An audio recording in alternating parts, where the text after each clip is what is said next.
Hi friends, welcome to நம்ம ஒரு சமையல். நம்ம சேனல் இப்போ தான் ஃபஸ்ட் டைம் பார்க்குறீங்கன்னா நம்ம சேனலை ஒரு சப்ஸ்கிரைப் பண்ணுங்கள். வீடியோ பிடிச்சிருந்தா லைக் பண்ணுங்கள். மறக்காமல் உங்கள் ஃப்ரெண்ட்ஸ் அண்ட் ஃபேமிலிக்கு ஷேர் பண்ணுங்கள். மதுரையில் ரொம்பவே ஃபேமஸான பட்ரு பால் பன்னு தான் ஃப்ரெண்ட்ஸ் நம்ம எப்படி செய்யலாம்னு பார்க்க போகிறோம். இந்த பால் பன் வந்து தெரியாதவங்க இருக்கவே மாட்டீங்க. மதுரையில் அவ்வளோ ஒரு ஃபேமஸான பால் பன்னு, ரொம்பவே டேஸ்ட்டாக இருக்கும். வாங்க ஃப்ரெண்ட்ஸ் எப்படி செய்யலான்னு பார்க்கலாம். நான் இன்றைக்கி வந்து பன்னு வெளியே தான் வாங்கியிருக்கேன், சின்ன பன்னாக தான் வாங்கியிருக்கேன். அதை வந்து நம்ம இப்போ கட் பண்ணுற மாதிரி பாதி அளவு கட் பண்ணி எல்லா பண்ணையும் நம்ம எடுத்துக்கலாம். எடுத்ததுக்கப்புறம் நான் அன்சால்டட் பட்ரு தான் யூஸ் பண்ணுறேன்.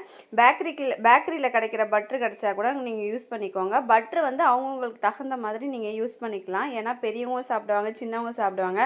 அதுக்கு தகுந்த மாதிரி எல்லாத்துலேயும் பன்னில் வந்து பட்ரு வச்சுட்டு கூடவே 1/2 ஸ்பூன் சீனியும் ஆட் பண்ணிக்கலாம். ஆட் பண்ணிவிட்டு இப்போ ஒரு கடாயில் வந்து தோசை தவாவில் வந்து பட்ரு ஆட் பண்ணிவிட்டு கீழே லைட்டாக சர்க்கரையும் ஆட் பண்ணிவிட்டு நம்ம இப்போ பட்ரு வச்சுருக்க பன்னை வந்து நம்ம எடுத்து ஸ்லோவில் வச்சிடலாம். ஸ்லோவில் வைக்கும்போது நமக்கு என்ன ஆகும்னா கீழே வந்து கொஞ்சம் நல்லா கிறிஸ்பியாக வரும். இப்போ மேலேயும் கொஞ்சோன்னு பட்ரு எல்லா பன்லையுமே வந்து ஆட் பண்ணிக்கலாம். கண்டிப்பாக ட்ரை பண்ணி பாருங்கள், ரொம்பவே சூப்பராக இருக்கும். இது யாரெல்லாம் ட்ரை பண்ணியிருக்கீங்க, யாருக்கெல்லாம் பிடிக்கும்னு மறக்காமல் கமெண்ட் பண்ணுங்கள்.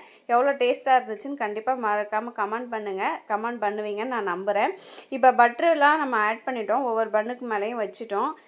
கீழே வந்து கொஞ்சம் கிறிஸ்பியாகி வரட்டும், அது வரைக்கும் ஸ்லோலே இருக்கட்டும். இப்போ வந்து நம்ம பட்டரை வந்து பன்னை வந்து திருப்பி போட்டுக்கலாம். திருப்பி போட்டு நம்ம நல்லா ஒரு புஷ் பண்ணோன்னா பன்னு வந்து ஃப்ளாட் ஆகிடும். நீங்கள் கரண்டியை வச்சு புஷ் பண்ணிக்கோங்க, இல்லை வேறு ஏதாவது இருந்ததுன்னா அதை வச்சு நல்லா ஒரு அமுக்கி விட்டிங்கனாலே கண்டிப்பாக பன்னு எல்லாமே வந்து அமுங்கி வந்துடும். எங்கள் ஊர்லேருந்து மதுரைக்கு போனால் கண்டிப்பாக அதை ட்ரை பண்ணாமல் வரவே மாட்டோம். அவ்வளோ ஒரு டேஸ்டானதாக இருக்கும். பாருங்கள் மேலெலாம் எவ்வளோ கிறிஸ்பியாகி இப்போ நம்ம வந்துருக்கு பார்த்துருங்களா. இந்த ஸ்டேஜில் வந்து நம்ம கொஞ்சோன்னு பால் ஆட் பண்ணிக்கலாம். நான் இன்றைக்கி பசும்பால் தான் ஆட் பண்ணுறேன். ஏன்னா எங்கள் வீட்டில் எப்போயுமே பசும்பால் தான் யூஸ் பண்ணுவோம். பால் ஆட் பண்ணதுக்கப்புறம் அந்த பால் ஃபுல்லாக ட்ரை ஆனதுக்கப்புறம் நமக்கு இந்த மாதிரி பன்னு வந்து கிடச்சிரும். ரொம்பவே சூப்பராக இருக்கும். கண்டிப்பாக ட்ரை பண்ணி பாருங்கள். ட்ரை பண்ணி பார்த்துட்டு உங்களோட ஃபீட்பேக் கொடுங்க. நீங்கள் இப்போ தான் வீடியோ ஃபஸ்ட் டைம் பார்க்குறீங்கன்னா நம்ம வீடியோ ஒரு சப்ஸ்கிரைப் பண்ணுங்கள், சப்போர்ட் பண்ணுங்கள், லைக் பண்ணுங்கள். மறக்காமல் உங்கள் ஃப்ரெண்ட்ஸ் அண்ட் ஃபேமிலிக்கு ஷேர் பண்ணுங்கள்.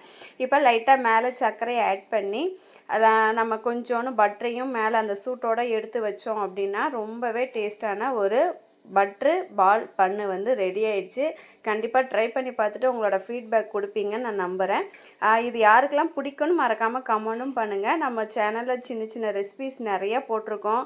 கண்டிப்பாக வீடியோஸ் எல்லாமே பாருங்கள், சப்போர்ட் பண்ணுங்கள். பாய் ஃப்ரெண்ட்ஸ், நெக்ஸ்ட் வீடியோவில் பார்க்கலாம்.